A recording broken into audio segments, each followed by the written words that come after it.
When it comes to learning how to sell, there's a lot of sales trainers on the internet, and there's a lot of information that I personally think is bad. There's only one person I ever recommend when it comes to sales training. All right, this guy, in my opinion, is the best person online to learn sales from. Maybe the only person I would recommend you learn sales from. His tactics fly in convention to what you may hear from other sales trainers, but that's why it works. I send my salespeople through his trainings. I've been through his trainings. I consider him one of my sales mentors, the best sales trainer on earth. Jeremy Minor, what's going on, brother? Man, hey, thanks for having me. Thanks for having me in the studio. Yeah. I appreciate being here. It's been a good day. We're doing a tour here in Miami, and I was like, I've got to get over to Brandon's show. And I've been following you for a while. I don't know if you know that. Yeah. I just found out the other day you were a client. I really had no idea. Yeah. He's like, I'm a client. I'm like, oh wow, that's really awesome, because I've been following the Keto King for like a year on IG. I'm like, dude, I need to get into keto. I'm gonna buy your stuff. Yo, listen, man. This out, man. I don't even sell fitness stuff anymore, but you can show definitely what down you to do. help. Yeah, for sure. Yeah. Funny story, man. Like my dad, he struggled a lot when we were young. He had his own business. He was doing all the sales. By the time I was in high school, I got sent away to military school. Okay. So I was living there. Dude, what did you do, man? Oh man, just normal stuff, man. Kid? What? Hey, listen, nothing crazy, man. Yeah. Like fights, skip to school, shootouts, Yeah. normal Just shootouts, just normal stuff, normal South Side Chicago kid stuff. Okay, yeah. That's when my dad's business started taking off, and we went from like really struggling. Went from the South Side to somewhere else. Yeah, well, yeah, and they stayed on the South Side, but they moved to a better place, right? Yeah. But he got to the point where he's making $3 million a year in 99, 2000. So Adjusted for inflation, that's about 8 to 10,000, somewhere between that. Yeah. And he did all the sales for his company. Okay. Every other people did everything else. I would hang out with him when I was home in Chicago, and I would go to the office with him. Yeah. And I would hear him on sales calls. I would see him sell, and I learned my selling style from him. And he lost it all because he had some vices. He committed suicide. Well, I didn't experience any of the wealth because he did it after I got out of college. But what I got from him was the skill of sales. The skills has brought you wealth. The skills, and now, we got an 8-figure business now. Yeah. And we wouldn't have it if I didn't have the sales skills. So when I was trying to learn how to teach that to my sales team, I was having issues because, one, the way my dad taught me was different than the way everyone else is teaching sales. Like traditional sales training. Yeah. And I was like, man, I don't think this shit works. And I would pressure.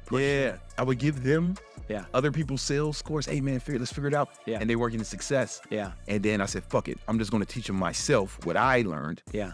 And they started getting way better results. Yeah. Then I found out about you.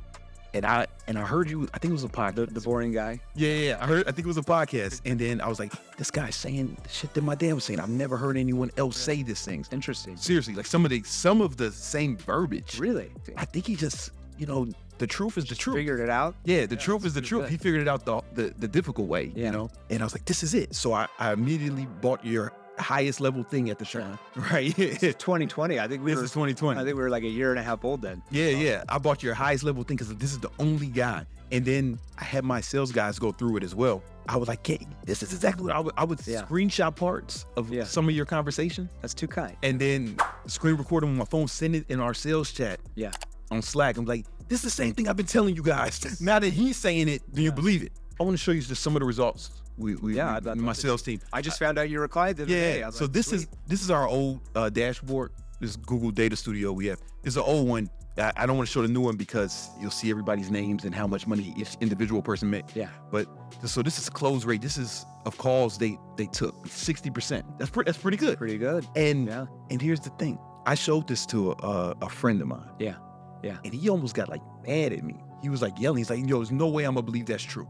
There's no way that's true. I've never seen it from any other salesperson. I'm like, CRM says, all right, man. Yes, I mean, I'm not trying to show off. I'm trying to help you with your problem. And he just got mad at me.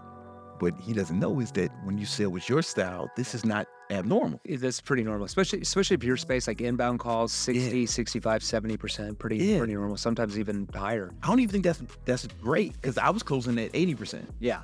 Well, yeah, and you have an advantage because you're the guy. You're going to close it in more, but can we get your salespeople up to 70, 75%? Sure. Yeah, but I don't know anyone else in my space or circle of influence who has a close rate that high because they haven't going through it's your because, stuff. They don't like I said, most salespeople, like, have been trained that you have to do all the work. You have to do all the selling. You've got to do all the convincing. You've got to overcome their objections. You've got to push and pressure to get the deal. I would suggest that's kind of like what average salespeople do in our day and age. At best. Average at best. At best. So if you want to be like a top 1% salesperson, or if you want to scale your company like you have, you got to view selling as collaborative, as like you working with the prospect to help them and find and solve problems to get them where they want to be. So we teach salespeople in organizations like how to get the prospect to do all the work. Because who has the problems? Not you, the salesperson of the company. You're the one that has the solution. The prospects have the problems. So like so many salespeople like try to qualify to the prospect. And I'm like, you have to learn how to get the prospect to pull you in, or they're qualifying to you because you're the one that can get them where they want to be. It's a whole shift in the way you're thinking. Now, I'm not talking about getting on there and be like, well, at the end of the call, if you feel it's a good fit and we feel you're a good fit for us, then we'll show you how to sign up. Like, nobody believes in that shit. I hate that. Like, it's not like you're like, hey, I'm ready to buy. Oh, sorry, I can't take your card. You're not a good fit for us. Like, nobody believes that. So you bullshit. You lose trust. People don't believe that. They're not stupid, So we're teaching techniques that work with the mind, that actually cause them to let their guard down, to open up emotionally, to trust you, because that's trust is king in sales. I always say people don't buy. This is counterintuitive to anything probably most people have heard. People don't buy from people they like. They buy from people who they trust can get them the best result. Those are two very different things. People buy from people they like. That comes from Dale Carnegie, 1936 book. It's a great book. But the problem is the consumer is much different than they were, 90 years ago or whatever it is. Back in those days, the link between a company and a consumer was really the salesperson, or maybe newspapers or TV or radio or whatever. But now social media, the power of the internet, all that stuff, like the consumer knows they have many choices to choose the exact same thing, product or service you're selling. So because of that power they have, most, unless they're a laydown, are not going to be manipulated into buying something like that, because they know they have many other choices to choose. So you, the salesperson, you have to learn how to build a gap from where the prospect is to where they want to be. That's not by telling them where they are. Telling's not selling. Telling them where they should be. That's by the questions you ask and how you use your tone that causes them to let their guard down and actually build the gap in their own mind themselves. And that's where they convince themselves that they want to change. They got to convince themselves. You don't get to the end of the conversation like, well, if you're interested, let me know. Like, you're not going to make many sales that way either. No. But you're getting them. I always ask, like, what's the biggest emotional driver in a human being that causes them to want to change? It's pain or the fear of future pain. So if you, as a salesperson, can't help the prospect relive the pain of their problems, of their situation, or at least fear of future pain of what could happen if they don't do anything, then they don't feel any need to change. And when a human being doesn't feel a need to change, that's why you get objections. That's why they procrastinate. That's why they don't buy. That is all a triggered reaction based off the salesperson, not the prospect. It's like when I was in sales, like if I didn't make a deal, I would never blame the prospect. I'd be like, what did I not ask? What did I not say? I must have triggered something there. And when you tweak it like that, when you don't, buyers are liars. Well, no shit, they lie to you because they don't trust you. Because you don't know how to communicate to them. Of course they're going to lie. Just like you lie to the salesperson, even though you have problems they could probably solve, you still like stay surface level because you don't trust them because they're, their tonality might sound too enthusiastic, like, hi, I'm so great to be here with you. It's like, you're too excited. You got to calm down. It's collective confidence. I call it collective confidence. You're still assertive, but more like an expert, like an authority. You know what I tell my guys is when I was training them, I would make them watch. There's this movie called Out of Sight with George Clooney. And there's this one scene where he's talking to Jennifer Lopez in a bar. And he's just super calm. Yeah. A lot of guys would be nervous talking. Or two, but he's just super calm. Like that's where we start. We just start with there. See how he's not crazy excited. Yeah. See how he's just super calm. He's just talking to her. It raises your status. Yeah. You're an expert. See, experts are calm. They're collective. They have no need to be nervous. Yeah. Here's the thing. Everybody understands. Like my background is behavioral science. That's what I went to school for. Behavioral science and human psychology, social dynamics. Study the brain and how human beings make decisions. Yeah. So I kind of have a leg up on this. When I got into sales, I'm like, oh, well, that makes sense. So it's the brain science. So within the first typically 7 to 12 seconds of any sales conversation you're going to be in, whether it's in person, virtual, on the phone, doesn't matter. Your prospect is picking up on social cues from you. So they're picking up on social cues from you based on your tone and kind of what you're saying, what you're asking, your body language that they can see you, that triggers their brain to react in one of two ways. This is scary. Right. If you come across too aggressive. Now, what I mean by too aggressive is like too excited. Too excited. I don't mean be boring or, but like you're more in the middle, right? You're more neutral. You don't know enough about them. But if you come across too excited, if you come across needy. Have you ever been on a sales call like a long time ago and you could feel the neediness? Well, the prospect feels it times 10. If you feel the neediness, they're feeling it 100 times more than you are because it comes across your tonality and your body language. If you come across attached, see, experts aren't attached. It's like, if you're, I know you've got a girlfriend now, but like before your single days, if you went up to a girl somewhere that was really, really attractive and you were really excited and you were attached to her and started texting her all the time, what would she do? Probably ignore you. Because you're too attached. You must not be high status because high status. It would trigger something in it. It would trigger the low guys status. that It would trigger like your low status because you're needy. Yeah. So salespeople are the same way. 100%. If you come across needy, you lower your status in the prospect's brain. If you come, now I don't mean you come across being a jerk, but you come across as like an expert. You got tons of clients. You don't necessarily need them. You're not the one that has the problems. Yeah. But you can solve them. You don't have to though. I tell my guys and my salespeople and I teach trainers how to start their online business. Yeah. And I tell them, listen, the energy you want to have, calm confidence. Think James Bond on vacation. Like still. That's the thing. He's just cool. He's just chilling. He's capable. He knows exactly what he does. Nothing can rattle him. Yeah. But he's chilling. Yeah. It's so true. It's in social dynamics, it's a theory called rank framing. Have you ever read a book by Orrin Clapp? It's called How to Pitch Anything? Yes. Yeah. He just renamed it status framing. But in social dynamics, it's a term called rank framing. I read that book maybe. It's a great book. It's no exaggeration, over 100 times. It's a really good book. Like he, in the financial markets, that guy is king there. He's really good. But it's called rank framing. So it's like in all society, throughout the millions of years or thousands of years that we know of, people would look at you different. It's like if, let's say I was in the Polynesian Islands 1,000 years ago, they would look at your status based on the tattoos on your arm or your arms or your legs. Yeah. If I'm in medieval Europe, how would they view your status? Well, whether you're a duke or a lord or a king, right? How do they view status in our day and age? Social media followers, your wealth. So that's how they view your status. But as a salesperson, you don't have to be a billionaire or have like 10 million followers to make sales, because that's what he calls situational status, where in that moment, they view you as a high-level expert, an authority way more than them than what you're talking about. Yeah. So that's what we talk about. I sold in 4 different industries in my 17-year career before I retired and started in some level, and 2 of those were B2B. One of them was like large enterprise. So a lot of times you go into a boardroom and you would already meet with 2 or 3 of the executives there. You'd already met 3 or 4 times, and now there's 10 other people there that don't know you from Adam. And they might have been pitched 12 times that day or 8, 6 times. They're just kind of like, oh my God, here's another guy. So a lot of times you'd walk in there and there'd be some big gruffy guy, or even, Karen would walk in there and she's like, okay, just can you get to your presentation and then we'll let you know if we're interested. Yeah. So that's, even Orrin talks about it in there. That's like, they're putting like a power move on you. Like they're framing you, right? They don't know what you do. So you got to take that frame away. So I'd always be like, oh, geez, you guys must have a lot of time on your hands. I've got maybe 30 minutes. Should we go and get started?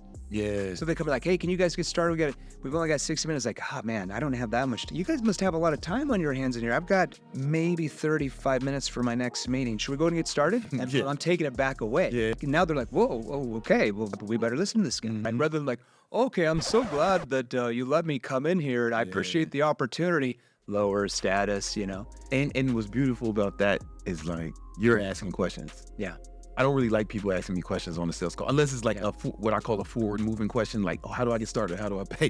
But otherwise, I feel like the person who's asking questions is in charge. Well, and it's how you ask the questions, right? Because if you come across like let me ask you, and you ask the question, then they answer, and you're like, okay, cool, awesome, gotcha. Let me ask you, and you sound like a scripted robot, like you're just going through a series of questions. Yeah. So, in our sales training, as you know, because I think you went through the foundational course, we get other stuff now. We'll talk about that later. Yeah. But like, as you're asking the questions, they're talking, you're using what we call verbal cues. Okay, like sounds out of your mouth to let them know you're present. Yeah. Really? Yeah. Now you're not doing that every 2 seconds. I'm exaggerating, but every 8, 12 seconds. Active listening, because it shows you're listening. But you also use verbal cues to bridge from question to question. We call that bridging. So like, you might be talking like this. I'm saying, but how do you generate leads now though? But how do you, is a verbal cue that bridges into the next question. Because most salespeople are like, so it sounds like you're doing really well there. Let me ask you, and it's like, you sound like a robot. But how do you generate leads now though? Yeah, make it sound, so you have a script, but you want to make it sound like a conversation. Yeah, because when it's conversational, so you can't wing it. Winging it will never, you're going to be up and down in your numbers all the time. You follow a structure, but it's got to sound like it's a natural conversation, like an actor. George Clooney. Yeah. Dude, look at George Clooney. You watch his films, everything he says in those films is pretty much 100% scripted. Yeah. But it doesn't sound scripted. Doesn't sound. No, because he memorizes lines, his body language, his tonality, his facial expressions, and you're engaged all the time. A lot of people ask me, because we teach a lot of like advanced tonality, because every book you've ever read says 93% of communication is by your nonverbal skills. It's not the words you use, but it's by your tone and your body language. But any of those trainers ever teach you how to use your tone? No. Exactly. So what I got really frustrated when I was early on in sales, and I was doing pretty good even the first couple of years, but then I was like, nobody teaches tonality. I'd always read that, and I'm like, but who teaches it? I'd take courses, I'd spend thousands, nobody taught it. And so I hired like an acting instructor, not Karen down from the street, $20 an hour, but people that teach celebrities. High level, yeah. And one of the things they'll teach you is how to use your facial expressions to like change your tone, to like elicit different responses. So a lot of times they'll, when you're watching them, their facial expressions change their tone, and it triggers different emotional drivers in you that keeps you engaged in the show. Yeah. So when you're a salesperson, you can do the same thing. Listen, that's so powerful, because I used to be signed to Sony Records. I had no idea. Yeah, no, it's cool. It was back in like 2004. I got dropped when they merged with BMG. Okay. I remember I was in the studio with this one producer working on the track, and he said, let's do the same verse again, but do it with an angry face. I said, an angry face? He said, make an angry face. Yeah. And you'll sound more angry. Yeah. And I was like, and that's where I learned it. So now, one thing I used to do when I was training my guys, my sales team, is we would play this game. We were all doing it on Zoom, so it was effective. I would private message one of the guys. There's two guys together. And I said, I want you to express emotion, the emotion I give you, without moving your body, just only your face. Yeah. And then I want the other guy to guess what it is. Yeah. And then they can get good both at expressing the emotion and by picking it up. Yeah. The verbal cues. Yeah. Does that make sense? Yeah, 100%. Because like I said, your facial expression, I always say, your face is the remote control to your tone. You can't have, like, if I want to have a curious tone, I can't sit here and not move my face and have a curious tone. Yeah. Right? Or if I want to have a confused tone, I'm not understanding. How do you mean by stress? See, I have to move my face to change my tone. I can't say, how do you mean by stress? Like, you can't like have a straight face. Try having a straight face right now and have a confused tone. What are you talking about? But like, if I want to have a challenging tone, you haven't gotten the program yet? Yeah. See, like the facial expression seeds like they're doing something wrong without me saying it. But my facial expression, my tone seeds that and communicates that to them where they pick up on that. Yeah. Because your tone is how the prospect interprets the intention behind the question. That's how they interpret. So I'm like, what's really holding you back? Versus. What's holding you back? Exactly. Now they're two different things. I ask the same word, the same question, but I'm like, what's really holding you back from moving forward?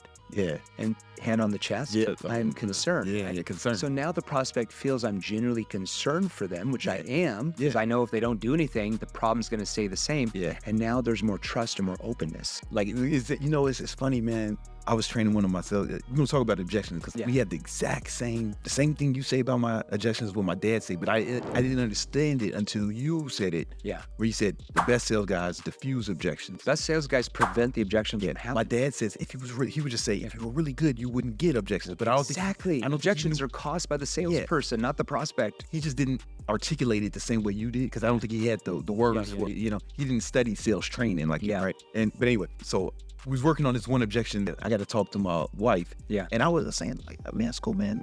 I say, yeah, man, it's no problem. How long do you think? Yeah, I mean, how long do you need to talk to your wife? Yeah. And then no matter what he says, like, okay. And then we go into just, and that's no problem, man. But just out of curiosity, what happens if she says no? Yeah. And that's something to do. What are you gonna do if she doesn't want to get you the funding? How are you gonna be able to scale your business? One of my guys. Consequence question. It's a great consequence. Yeah. One of my guys, though, he did it. I was watching the tape. Yeah. He did it. What happens if she says no? Hey, or it was worse than what I'm doing. He was like, what happens if she says no? Like, like accusatory. The same words, but a different tone. And he calls, I could see a visible state change in the prospect where he got the, saying about my wife. What are you saying?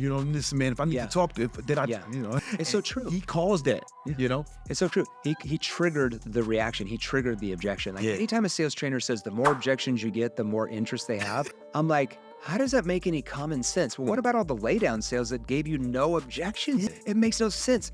That is the dumbest thing I've ever heard. The more objections you get, the more uncertainty you've triggered in their mind, the less likely they are to buy. Yeah. Let's just be real with everyone. 100%. I mean, it sounds good. It's a good cliche to make you feel better, but I'd rather tell you the truth, because the more objections you get, the less likely they are to buy, because you're the one triggering the objections.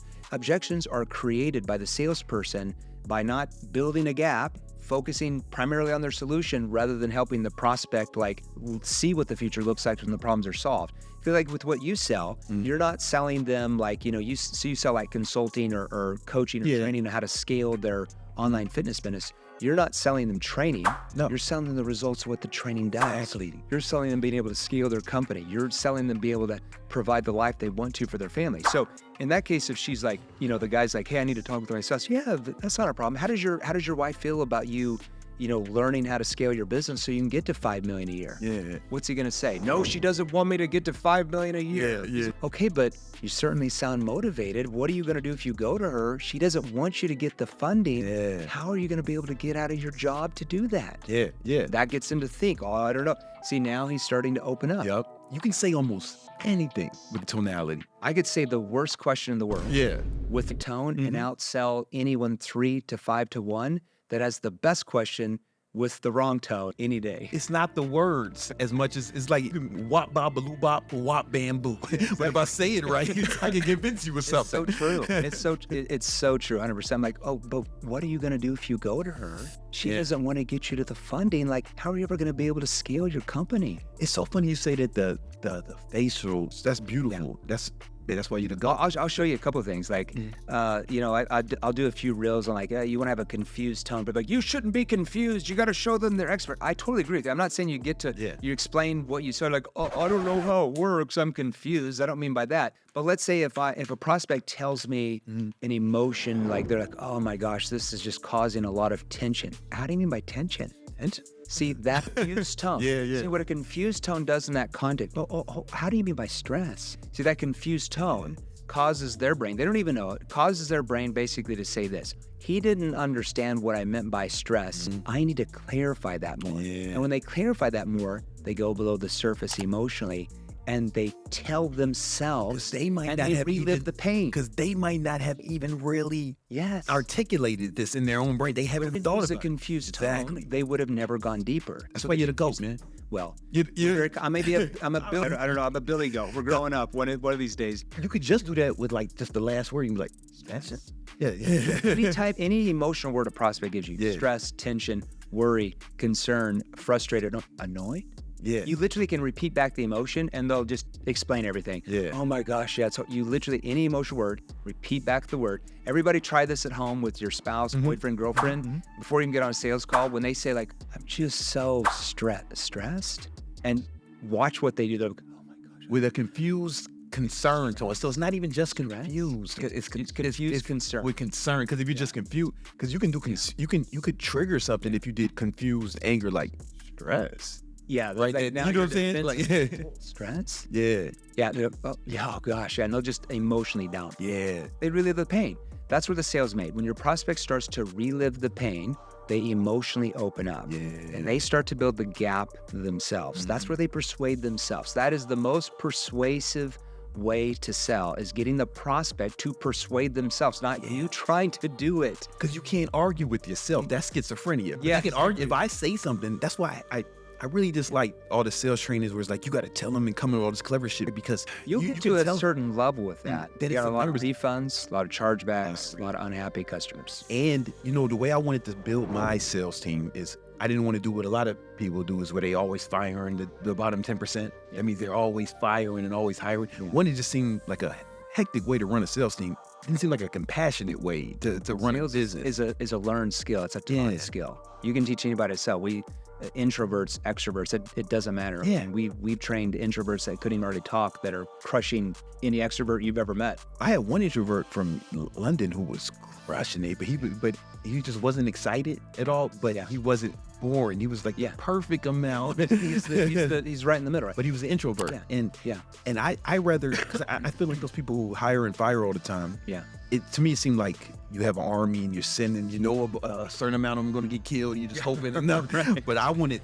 You're going to sacrifice the bottom 25%. Yeah. No, they're going to get killed anyway. I wanted an elite group of assassins. Yeah. Right. And so for that, I can't. You can train them. Yeah. You can train anybody to be great. As long as they're willing to go through training every day and role play and get better, anybody can be great at sales. I know people who teach sales the way we're talking about not teaching it. Yeah. They and their team don't get above 20-30%. They don't understand human behavior. Yeah. It's just like you said, a numbers game. But ours is like, no. We're focused on the skills game. The skills game. That's what what man. The skills game, man. Yeah. Like Steph Curry. Yeah. 3-point champion.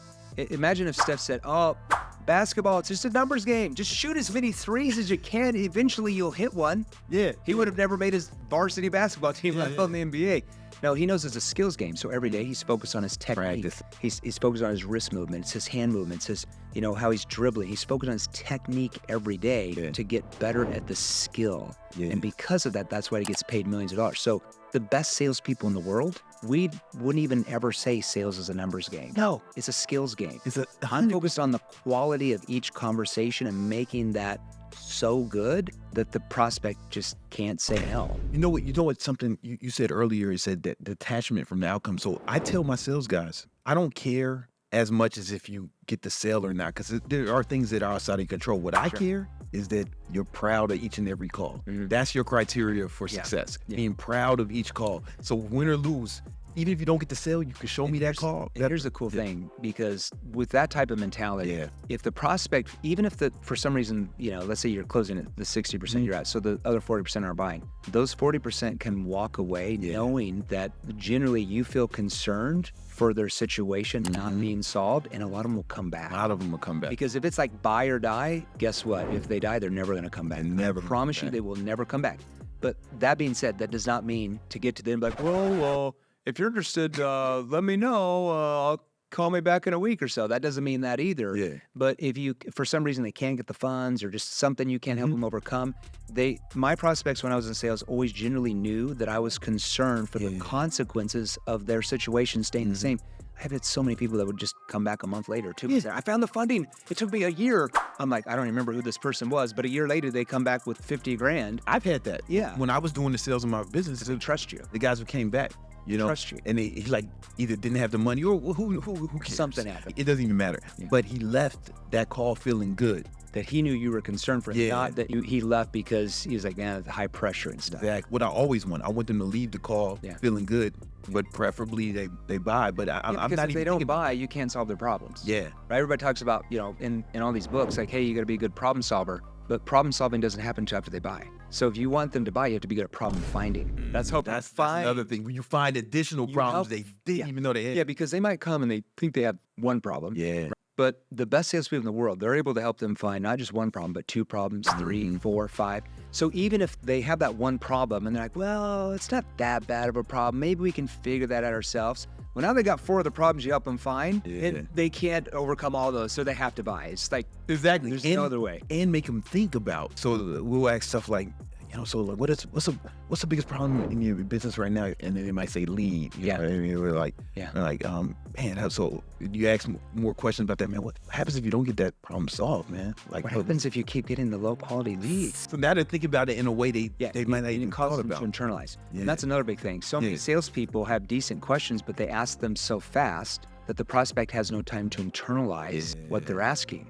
So you want to slow down. So I'm like, so what happens if you don't get that change though? Yeah. Instead of, what happens if you don't get that change though? Yeah. Well, I don't know. We'll just figure it out. But what happens if that stays the same? See, now they're internalizing it more. They think deeper about it. And when they internalize it, their emotions come out. That's what the sales made. And there's something called like mirror neurons. I'm trying to look more concerned about it than them, because we're going to mimic, especially if someone has status. Yeah. Like if you're concerned about something. Yeah. Like if you would have looked at my thing and be like, I would have been like, well, even if you didn't say any words. So I'm like, what? Well, it's like a lot of salespeople. I was on Robbie's show here a while ago. Robbie. Yeah. We were talking about, he's got his marketing agency, and I didn't even know we're actually one of his clients. I found that out today. I'm like, oh, wow, okay. Brandon's a client of ours. We're a client of Robbie's. I'm like, wait, I had no idea. Yeah. But we were talking about, just marketing and stuff like that, and just different questions and everything. And it was so interesting because we were just going through like different random questions that they were asking compared to what we would do. And I gave him this like problem awareness. We call it EQ problem awareness question. Yeah. You probably, I remember it, right? Yeah. And so, with a marketing agency, he's like, a lot of the clients will come from different marketing agencies. And so I'm like, well, the the first problem awareness question you need to ask him, rather than like, what's your biggest problem? Because it's an okay question, but it's kind of vague. It's kind of generalized. Yeah. So I want to specify. So I'm like, so I'm not understanding. I mean, you guys have been with XYZ agency the last 5 years. I mean, they're fairly decent. I mean, what's caused you to feel like they're not going to be able to scale you? Yeah. I did a couple things. It's so beautiful. They're fairly decent. Oh my God. You guys don't even know how good this guy is. See what I did there? You got to almost know sales. Yeah. I mean, they're fairly decent. See, I don't want to say they're great, but I don't want to say they suck. Because if I say they suck, a lot of times the prospects will dig in. Yeah. Like you don't want to bash your competitors because the prospect will get defensive. They know what you're trying to do. So when I say, I mean, they're fairly decent, that seeds doubt. And I might know something that they don't know, but I'm not telling them because I don't want to say anything bad. And that seeds doubt, like, well, what do they know that I don't know? But hear my tone. And they're fairly decent. See my tone? Seeds that. If I'm like, yeah, they're fairly decent, wouldn't seed anything. They're fairly decent. I mean, what's caused you to feel like they're not going to be able to scale you? Now they tell me why they feel like what they're using their vendor now can't scale them, but more importantly, they're telling themselves. The way that sentence is constructed was beautiful. Yeah. You could ask somebody a question, but the way you ask it, it's like you said, what's causing you to feel like they won't be able to help you scale? Feel is the word. I wouldn't want to say think. Because think gets them back on their logical side. Exactly. I want them to stay on their emotional side, so I say feel. Yeah. See, those are shifts that a lot of salespeople would never know. Yeah. They'd be like, do you think this could be for you? I don't, but now they're thinking. Like, think. We don't want them. I want to think it over. We want to feel. Feel this could be the answer for you? Feel. Yeah, because they make decisions with their emotions. They back it up with logic. So we want to keep them in the moment. And it's interesting because, like I said, we train 161 different areas, including yours. And a lot of those industries as well, they sell to companies like BD. They're like, oh, Jeremy, you don't understand. Like C-level executives, CEOs, like they're not emotional. They just want the facts. I'm like, no, dude, they're human. They're humans. They have emotions. That's just, scientifically true. But I was like, two of the industries I was in my 7-year career, I was making multiple 7 figures a year was B2B sales. I was selling to enterprise 1,000 companies, some Fortune 500 companies. Yeah. I sat across CEOs. The question you should ask me is, Jeremy, I haven't learned yet how to get my prospects to let their guard down. Exactly. They feel comfortable enough to emotionally open up. When you learn that, it's really easy. You said something to that effect earlier. I never let my sales guys or anyone blame the prospects or say it's the prospects. I hate when people say buyers because I'm like, you're done. I hate it. I tell my guys if they ever say something like, oh, he wouldn't buy. Nope. You say you couldn't get him to buy because there's somebody. Yeah, somebody could have got him to buy. If he was talking to the Rock, he has problems and or emotional needs, because there's never been a product or service ever invented that doesn't solve a problem and or emotional need. Yeah. What type of car do you drive? Man, I don't have a car. Yeah. Uber. 'Cause I lived in Manhattan for so many years. But I thought you drove a Lambo for some reason. Because I fit the description. I feel like you're a Lambo guy. Yeah. But let's say, I don't have a car. Let's say, like, does a Lambo solve a problem? No. Because if you want to go from the grocery store to back home, you can just drive a 2004 used Honda. It solves an emotional need. It does. it solves maybe a status need. Like maybe she grew up and her dad said you would never amount to anything. She wants to prove her dad wrong. She's got her $500,000 Lambo now, or like a purse. $50,000 purse doesn't solve a problem. You get a $5 purse at Target. Status, but it's status. It's an emotional need. It feels a need. Like the diamonds in your watch don't help you tell time more. Exactly. But I'm like, I'm successful. I've arrived. Some diamonds in my watch. Exactly. Yeah, I want status. I need to show my classmates in high school. I'm successful now. Yeah, right? or when you get into, a lot of entrepreneurs are watch guys. So like, that was one of the first things I said, oh, I like to watch. It's status. It's even like if you sold pens. It's like status. It's like, oh, do you usually like, what type of pen do you use like when you're doing deals with your clients? Yeah. I did a reel on that. People are like, because they do the Wolf on Wall Street thing, oh, supply and demand. But I'm like, the problem with supply and demand is most people already have a pen. Yeah. That doesn't mean that they're going to buy a $1,000 pen. Yeah. So if I'm going to sell high-end pens or whatever, I'm going to focus more on like how they want to be viewed by their clients. Yeah. So how do you want your clients to view you like when you're authorizing documents? It gets them to think differently. That's the beauty of asking questions. Yeah. Because it makes them think about stuff. If the question is constructed, the sequence is the right.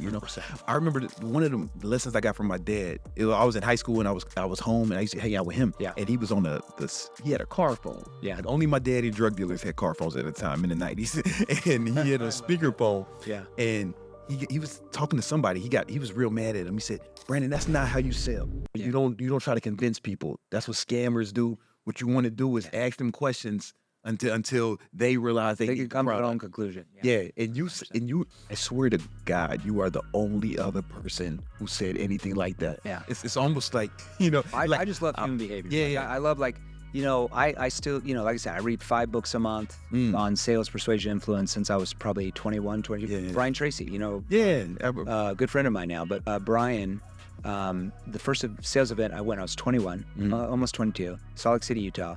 He said, use your vehicle as university on wheels. Yeah. Literally, that's where I learned that. I said that all the time. That makes sense. Mm-hmm. So I never listen. I like hardly ever listen to any music ever again. I know people are like, you're so dry, you're so boring. But I'm like, look, I have learned tens of thousands of hours of persuasion, influence, mainly outside of sales training. It's interesting. I learned like body language from people who are just body language experts. They don't teach sales, but it all applies. Tonality from acting coaches, because most of it's not taught in traditional sales training. It's like they don't understand it. It's like you become a robot. You turn into like this weird robot that nobody wants to be around. It's the weirdest thing. I learned a lot of tonality I got from being a musician, because I play guitar and keyboard, and it's like contrast and the variety in songs. You might play quieter one part. You may start. It's a pattern interrupt. Yeah, pattern interrupt. You're pattern interrupt. That's chord change or something. You know why music is so addicting? Why? It's not the words. It's the melody. It's the melody. The melody causes you to be addicted to the music, not the words. Because if you had no melody and you were just reading those words, you wouldn't give a rat's ass, would you? Yeah. The melody keeps you engaged and addicted. Yeah. The words. And then when I used to record different songs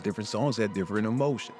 Like that triggers your emotions is the melody. Different tonality in songs, right? That triggers your emotions. A love song has a different tonality than a rap song. You can start talking really fast and then slow your voice down. Yeah.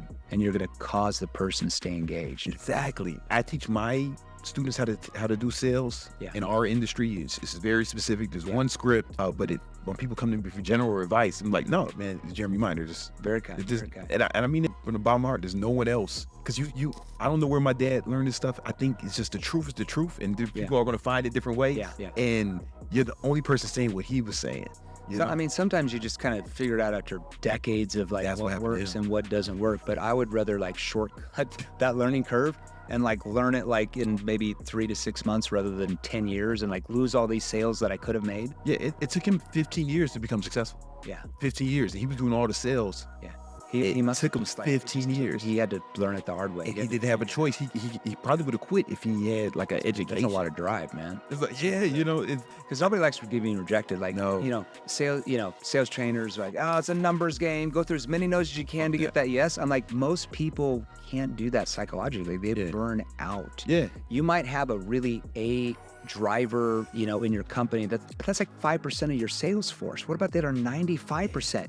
You want to scale your business, you want to duplicate, you want all 95% to actually be good at sales, not just 5%. It makes your ads more profitable. It makes everything. Everything more profitable. It makes the whole business you better. Can cut your lead cost in half because they're not going through the numbers. Just think of the profitability you have. It's crazy. Yeah, if we didn't have these numbers, we wouldn't be successful. You know, the only other people who are, it's funny, some people who are teaching stuff that's similar, but they're not teaching sales, but you're already teaching it, pickup.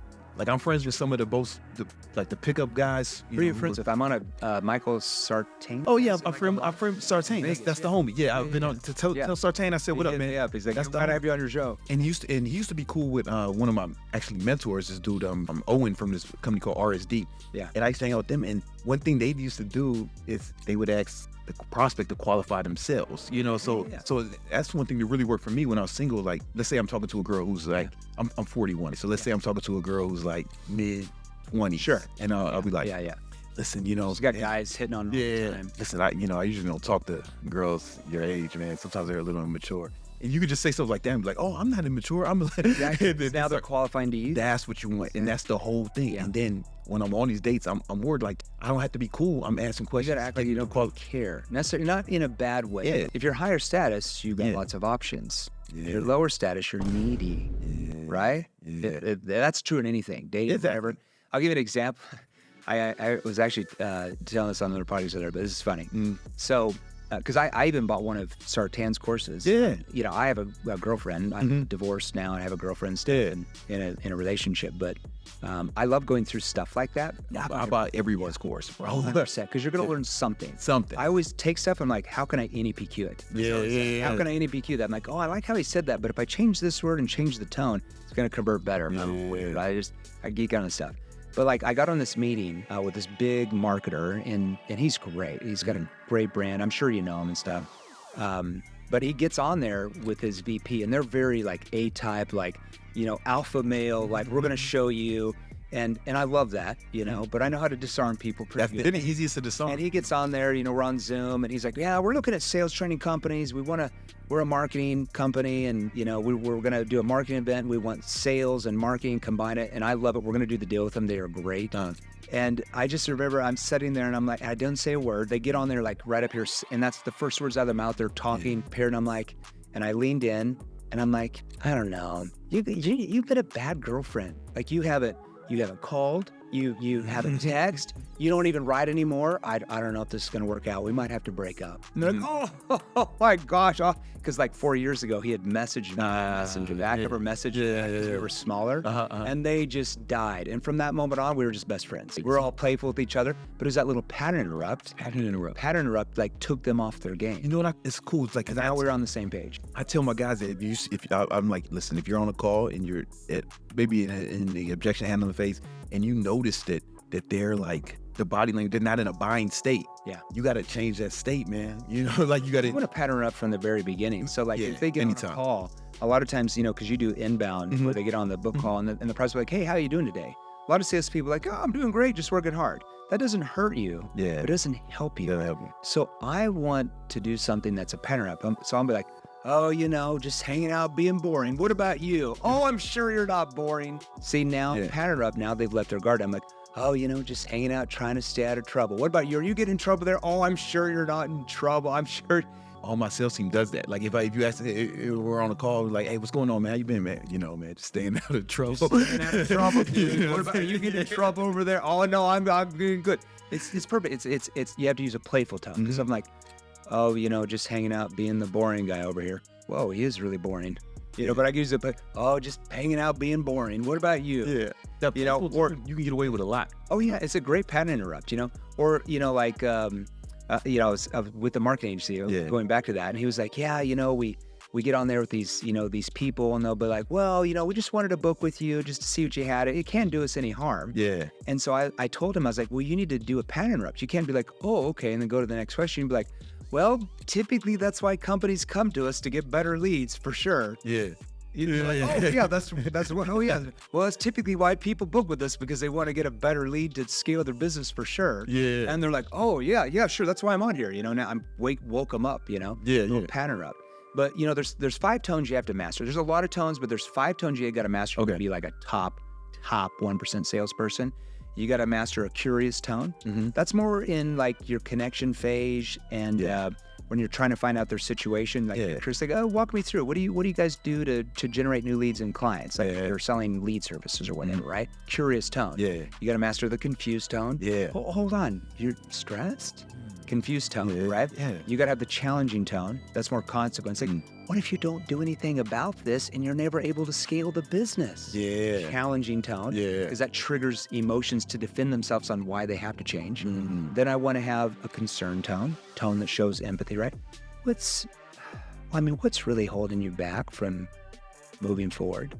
Concern tone, and then I have the playful tone. Well, I guess. Or let's say they show up to the call a little bit late. Oh, I'm so sorry about it. Well, I guess I can forgive you this time. What are we going to do with you? Instantly, your status goes up. Right?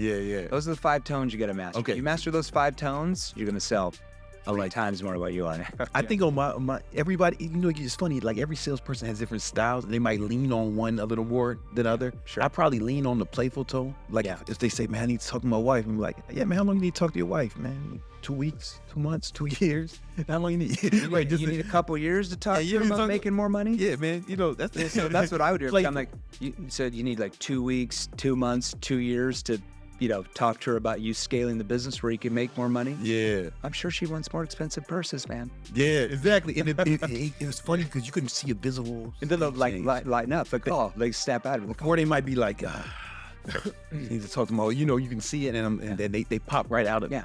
You always repeat back the end benefit. So how does your spouse feel about you, like, just good, scaling the business to get to $5 million a year? See, I'm repeating back the end result. Especially if of course she would want me to scale to $5 million a year, You're the GOAT, man. You're the best. It's just, it's so beautiful because, not only is it stuff that my dad said, it's stuff that I learned too. And also I learned a lot from you, but what really hit me was the stuff that I knew inside I didn't know how to articulate. Right. You didn't know why it worked. Because I'm selling, I'm literally making millions selling, for myself. And I'm like, 20, but it's 20 years of selling. And I never had to teach it until, Not many people can sell and actually explain why it works. You have to have a kind of a background in the way this thing up here works. That's why you're so good at psychology behind it. I have an advantage, behavioral science. So I understand the psychology behind why prospects buy or don't buy. And so when you write out questions for a company or a salesperson or whatever, and you can explain psychologically what's going on in the prospect's mind, the salesperson has the advantage because they understand. They're not just hoping it works. They understand why it works or doesn't work. And they know the principles too, especially once they know the principles, then tell me if you agree with this or not. You're the guy. The words or the script is not as important once you know the principle. You want to be more flexible with your script. You have to have a sales structure, because otherwise you're just winging it. And 1 week you're good, the next week you forget half of what you're doing, and your numbers go down. Winging it you're not gonna be a great salesperson if you wing it. You gotta have a sales structure, but I know in the connection question phase of NEPQ, I might re-language the next connection question based on the answer. I'm not going to say the same question on the script because the answers are going to be different. Does that make sense? But the whole thing with connection questions is I know they're there to take the focus off me, put it on them, and to get them to let their guard down. So they might give me a different answer than the prospect before, and I just tweak the next question based on the answer because I understand the principle. I can nerd out on you all day, but a question that we always get that I was hoping you can answer. It's because when I talk about sales, right? And I just, I give you advice. Say, how do I get a remote sales job? That's what people want to know. How do they get a job in sales, especially a remote one? Do you know the answer to that or not? We can skip it if you don't. Well, I mean, we one of our Facebook groups, Sales Revolution, has 110,000 salespeople in there, and people are posting there all the time. Now, we only let people post that are approved by us, approved companies, because we don't want companies in there hiring people that, promise the world, don't pay commissions, or don't have any leads, or, tell you they're going to give you leads and then they bait and switch you when you get in, because that makes us look bad as a brand. I don't like my salespeople doing any leads yet. So I only follow up, but I don't. I just like them to do their job. Exactly. So there's lots of opportunities for sure. Companies always come to us all the time. So the only question is, I guess the answer to that question is, hey, go talk to Jeremy. You can message me in the Facebook group, and then somebody on my team can message him back and maybe give him some opportunities. we have a lot of companies, like huge companies that post in our group now, and they'll specifically say, we are looking for 18 salespeople that are certified in at least an NEPQ Pro or Inner Circle. You get $120,000 base commissions. Our average rep can make $300,000 or whatever, but they'll say you have to be NEPQ certified. Won't even interview. So it's really good. It's good for us. So okay. Obviously, we let those people. That's good, and it's super. I imagine that's really good for you and your clients because like the people go through your trainings. If you could actually help them get them jobs too, then win for everyone. And you have more testimonials. Eventually we're getting into that. Like our email list is getting close to about 1 million on our list. A little bit more here in the next 3-4 months. We'll have like 1.2 million people just on our email list, all salespeople, right? Close to 2 million social media followers. Not as many as you. You're the king of social media. I've been doing it for a long time. We're getting better. I just did my first reel on IG 2 years ago. I didn't even have an IG account until 2 years ago. Wow. Literally did my first reel January 11th, 2 years ago. So I was one of your first followers. Literally. I don't know how I found out about you. I think we have like 650,000 maybe now or something, but like I had zero followers in, bro. Like you're talking like 0 followers. Like maybe my dad followed me, like the one follower on IG, because I didn't do anything on there. The first 2 years we just did ads on Facebook. We're trying to figure it out, But here's the beauty of that. Your ads were profitable because you were closing people. Exactly. If you know how to sell, it really heals a lot of our overhead is very, very minimal because our reps are trained good. Our reps are good, and we do something. We'll talk about if you want to talk about marketing for a second. Please. We do 5 reels a day on Instagram, 5 reels a day on TikTok, 5 reels a day on Facebook, 2 or 3 reels a day I think on LinkedIn, and then 3 or 4 shorts a day on YouTube now, and like 2 long. That's good. That's what we're doing per week. And thank you, sir. And I wanted to sign this book for you. Oh, I appreciate Not that I'm that cool, but No. It is an orange book, and I saw that you have a yellow book, so I needed to. Yeah, we have color-coded books. We got orange. Yeah, dude, look at this: blue, red. Dude, my girl did closet like that. You got the blue shirts and the. I don't know. She did that in my closet, but she definitely did it here. Bro, I went through my closet the other day, and I'm like, I need to hire one of those ladies that like can coordinate like short sleeve shirts here, long sleeve shirts here. Winter, summer, because it's like I'm like looking for clothes. I find a shirt, I find this sweater. I'm like, man, I used to love this sweater. That's like $1,000 sweater. I think I wore that once 3 years ago. Yeah, it was lost back here between. I need a color coordinate. I love that, dude. Yeah, it's cool. It looks way better than whatever we were doing before. I need to color coordinate books in my office. It actually makes it easier to find a book because you probably don't have the Dewey Decimal System in your office, right? So, so like if you can remember what the color of the book is, to look in the blue section. It makes it easier to find. Brilliant. All right, take a note of that. Going to the office. I'm hiring somebody to change the books around in the office. There's more books in my other office where I work, and they're color coded too. She's dope. She did it everything. Yeah. I love it. Have somebody do it, man. Oh my God. So I don't know what we're talking about now. You were talking about marketing. Oh, marketing, yeah. So what we do is like anybody who watches one of our reels more than 30 seconds just gets retargeted. Yeah. So you probably see our ads all the time. Yeah. You're like, oh, and there's Jeremy, that freaking. Well, maybe not because I'm a customer, so they might have me excluded. Yeah. I don't know. We have a whole markdown. Yeah. But Marco, my business partners, over all that. But So our average customer follows us on average for about 2 months. Wow. Before they get in our training program. Yeah. So by the time they get on with our reps, like they already know they're ready to go. No, they like the free stuff. They've already gotten results from the free stuff. Yeah. So they're like, if I can get results from the basic free stuff, what would happen if they actually train me like the advanced stuff? Because we the client training portals, we don't give any of that on the reels or anything. They start getting indoctrinated, and they're just like. They're like, I love this stuff, and they'll post wins. Like we have thousands of testimonials even from our free content, and I love that. I love going down to YouTube, and there's 40 testimonials. They're like, I tried this and I made the sale. I can't believe this worked. I would have never thought if I said this it would work, but it freaking works, right? And so now they're like, hey, how do I get in the paid training? Like how do I learn everything, right? Rather than just this one little thing, I just love doing that. Like our whole mission statement at 7th Level is to change the way society perceives sales. Yeah. And that's what we're doing. Now, I might not be here by the time that happens. I'm getting older, but at least I could have started that, right? Yeah. And at least I've maybe influenced other salespeople. Maybe they start a sales training company in 20 years to think that way. To do it like you're doing, because you're the only one doing it right. I swear to God, and I love some of these other guys, and I'm friends with it, but there's no one better than you. I might lose some friends saying that. You know what I'm saying? But I don't want to. Nah, it's cool, man. It's cool, man. They don't want no beef for me. To me, it's like, how does society view salespeople? Large, lower status. Yeah. You make $500,000 a year as a salesperson, and grandma's like, hey, when are you going to get a real job, right? Yeah. Lower status, right? Like little Johnny, the kindergarten teacher, doesn't say, hey, what do you want to be when you grow up? I want to be a salesperson, a doctor, an attorney, or whatever, right? High status. But if nothing's sold, there's no economy. Like salespeople, crazy job in the world. 1 out of every 8 people that walks on this planet is in a sales position that gets paid some type of commission. But everybody in the world is in sales because you're out persuading, influencing, and trying to convince others all the time. Yeah. You might not even get paid for a sale. We call that non-sale selling. But you're out trying to, if you're a politician trying to convince people to vote for you, you're trying to persuade, you're trying to influence. If you're an attorney trying to convince a judge your client's innocent, you're trying to persuade, you're trying to influence. If you're a doctor that's trying to convince the patient to change their eating lifestyle, you're trying to persuade, influence. It's like you've got the brother that chain smokes and he's going to die early. Sell him. And you tell him that he's wrong and he needs to change. And guess what happens? In one ear, out the other, because it's your idea, not his. I'm glad you're saying persuade instead of sell. Yeah. Because someone can do what you want them to do or give you money. That doesn't mean that they're really sold. Yeah. You know what I'm saying? They got to. Instead of like telling them they got to stop smoking, you've got to ask them questions to get them to internalize the consequences if they don't.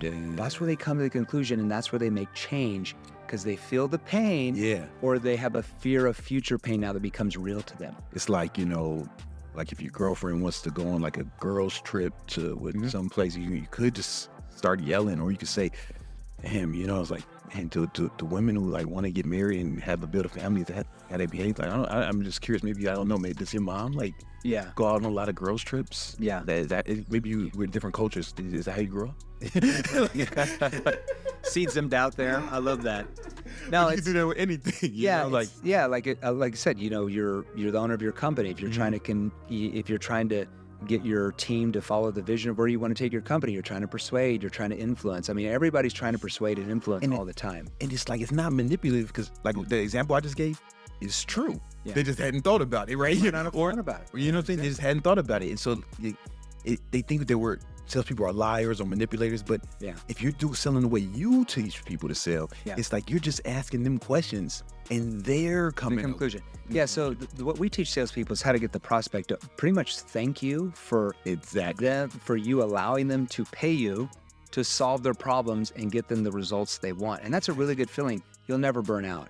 You'll make a lot more money than you are now, and you'll feel good about it because you're helping people solve problems and get where they want. It's the best feeling in the world. They say thank you. Like they say, man, thank you so much, man. I'm excited. We have almost 19,000 testimonies from clients, not even like free content, just like clients that are like, man, I started in EPQ and my prospects were always like, against me, and I felt like in a boxing match and I was making $5,000 a month, and now I'm making like 23 grand a month, and I can go on vacations or just whatever. Everybody has a different one, but I love watching those, man. I'm like a junkie. I score wins off the testimonies from all of our clients. I love that.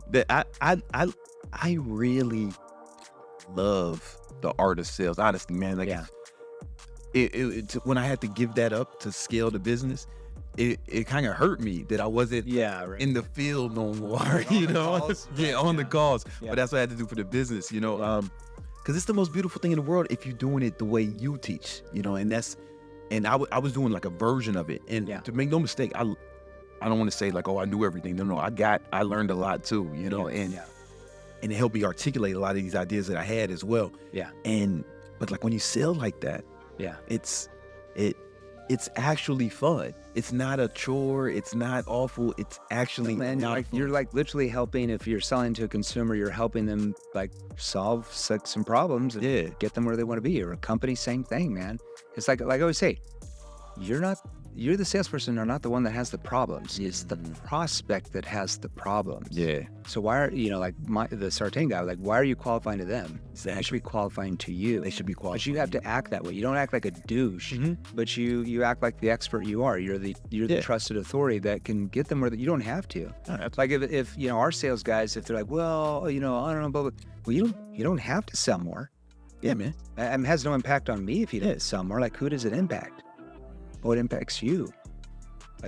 our clients already know how to sell in your industry. Like they're already making what you said you want to make. We can teach you how to do that. But you don't have to make that. See, now they're like, oh, I want to make that.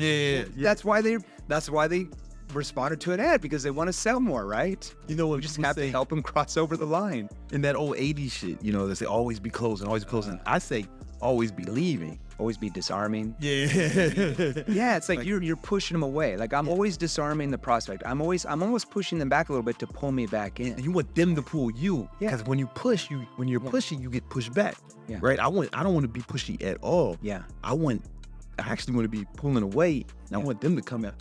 Exactly, right? Yeah. They're the ones that have problems, you know, like you're selling CRMs or something, you might lean in like, you know, changing over to CRMs, that's quite a bit of work. I mean, what would cause you to feel like you want to look at somebody else? Yeah. So I'm pushing away, but now they start to pull me in and tell me why they want to change. You do it so smooth. It's like it's literally perfect. You know, it's almost like somebody would have to have done sales to realize how good you are. That's what I want to say. The best salespeople in the world, the prospect doesn't feel like they were ever on a sales call. Exactly. You're so good, they don't feel like they talk to a salesperson. Yeah. Here's a kiss of death for salespeople. If your prospects are always saying like, you could sell anything to anybody, you could sell ice to an Eskimo, you're gonna lose almost all the sales. If you feel like, because they feel like you're just selling to them. Or if they say like, oh man, you're good, you're really good. Yeah, that's the worst. That happened to me a few times in my sales career. And I remember the first time I was like, shit, what the hell did I do? But the next time, I'm like, oh, dude, I'm not that cool. You know, I got to do a pattern interrupt. Like, they'd be like, man, you're a good salesperson. I'm like, I wish I was as cool as our salespeople for sure. Yeah. And they're like, huh? You know? So there's little pattern interrupts you can do as well. I remember even my first job selling door to door, and they're like, oh, yeah, we just talked to one of your salespeople a couple weeks ago. We're not interested. Oh, you talked to one of our salespeople? I wish I was as cool as those guys for sure. They won't even give me one of those jobs. And all of a sudden their guard just came down and they bought. Yeah. It's just pattern interrupt, you know? Because, you know, the way a lot of people teach sales, I'm like, imagine if you like treated dating like that. You catch a case. You know, you would go to prison for like pressuring some girl into Yeah. You want them to chase you and be happy they did it, excited about it. It's like you get their number and you text them 5 minutes later. Yeah. That just shows you're needy. Yeah. You want to wait. You don't wait to Thursday to go out. You don't need to wait to Thursday. All you need is information. It's just like why are you so desperate? Information. You're so desperate, you know, like you come across so needy. You got to act like you might like them, but you know, it's almost like, you know, with dating, it's like in the beginning, it's almost like, you know, it's almost like you look at him as like your friend maybe. Yeah. You know? Yeah. He seemed pretty cool. Or, you know, like what I used to do back in my single days is, you know, like you say somebody, I hope this doesn't go public. You see someone in a picture that you like on IG or something, they're like all modeled out or whatever. And let's say they're this really cool outfit. You're going to compliment them on something that nobody would have ever complimented on. They're like, oh, I really like those shoes. What type of shoes are those? Yeah. And now they're like, what? He didn't compliment my face. He didn't say, because all their guys like, you're beautiful, you're hot. Yeah. Like, oh, I really like your shoes. And my sister has them. I actually like those shoes. Where did you get those at, right? And so now like you act like you don't even care. And now they're like all messed up. They're like, you just think I'm beautiful? And well, I don't understand. Which caused them to view you a little bit more high status. Yeah. Because they're used to what? You're so hot, you're so beautiful, like, and lower status, neediness. Yeah. Never be needy. Never be needy. Never I be like needy. that. Let's trademark that. Never be needy. I like that. Well, thanks for having me on your show. Oh man, it's awesome. It's real. Honestly, it's a pleasure, man. I really think you're the best. Thank you for being honest. I appreciate it. That's another technique. I gotta show you that. Anytime a prospect says, well, hey, just to be honest with you, well, I thank you for being honest, John, because that implies what? Yeah. You're honest. Yeah. See, it's just that. I had to do that. This guy's the best. I had to do it. You gave me the layup. Nah, man. You got it in there, man. But no, seriously, you're the best. And anybody who's been watching my content for over the last 2 years, if they ask me about sales stuff, you're the only name I've ever said. I swear to God. That's very nice. I hope we can help some of your people any way we can. Where can the people find out about you? We got a bunch of Facebook groups. The biggest one we have is called Sales Revolution. So if they go to Facebook in the search bar, just type in Sales Revolution. There's like 110,000 salespeople in there. Yeah. We go live in there a couple times a week, different Q&As, different trainings. I still do. I go live in there 2 times a week. Q&A training, like 45 minutes, and then I do a subject matter training. It's almost an hour. I just like doing it. Yeah. Everyone's like, why do you keep doing it? I'm like, I really like it. I still train my students. I really like doing it. You know, and that's a free one. You know, there's clients in there and people that aren't clients, you know, so they can go there. And then, you know, if they want to get our new books, Wall Street Journal bestseller, Barnes & Noble bestseller, probably because it's orange. Yeah. And Amazon. It's called The New Model of Selling to an Unsellable Generation. Me and my good friend Jerry Acuff, he has a large sales consulting company on the East Coast. He mainly specializes in pharmaceutical sales. He is a stud. And my biggest complaint about sales books, especially when I was growing up in sales, is it just seemed like a lot of theory, just repeated over and over. And I'm just like, actually, this is just copied from a book from 10 years ago, you know? So I wanted to put like tactical stuff in here, like questions and why you're asking them. So somebody could read the book and they could actually like, hey, I could use this with what I sell. And they're going to go out and sell more because of just a book. Now, you're going to double or triple your sales from a book? No, because it's a book. You don't learn tonality from a book. You don't turn right. These are just words, right? But it's a good start. If they need a GoFundMe page for the $17, you can sell more. Come to me or Brandon, we'll give you a GoFundMe page. But yeah, Barnes & Noble, we have a big deal with Barnes & Noble. So the more we sell these on their website, the more they stock them in their shelves in the bookstore. So barnesandnoble.com. If you buy from Amazon, we're going to be really upset, even though we love Amazon. barnesandnoble.com. All right. And guys, get it. Following him. This is my guy, man. Thanks a lot. Appreciate it. Thanks, dude. That was awesome, man. Well done.